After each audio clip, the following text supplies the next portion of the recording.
Nasa 11,437 mula sa 13,193 na mga registered examinees ang kumuha po ng unang subject ng 3-day 2025 bar examinations. Sinabi ni Committee on Bar Examinations Chairperson at Supreme Court Associate Justice Amy Lazaro Javier na sumasalamin ito sa 86.7% ng kabuuang bilang ng mga rehistradong examinees.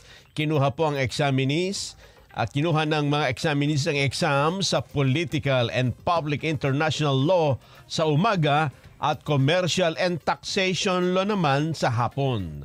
Sa September 10 ay saklaw naman ang exam sa Civil Law sa umaga at Labor Laws naman at Social Legislations ang kukunin sa hapon. At sa September 14, Criminal Law ang kanila pong sasagutan sa umaga. Sa hapon naman ay Remedial Law, Legal and Judicial Ethics with Practical Exercises. Idinitali pa rin ni Lazaro Javier na may 6,673 na mga babaeng bar examinees habang 4,764 ang mga lalaking bar takers. Mas maraming babae ngayon ha. Kabilang din ang 206 na senior citizens, pare ko, nag-bar exams.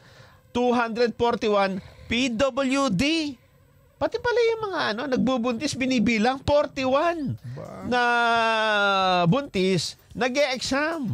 Habang 139 examinees may medical conditions. Ba talaga, no? Tuloy-tuloy ang exam. Sana makapasa silang lahat, ano? Ay, nako.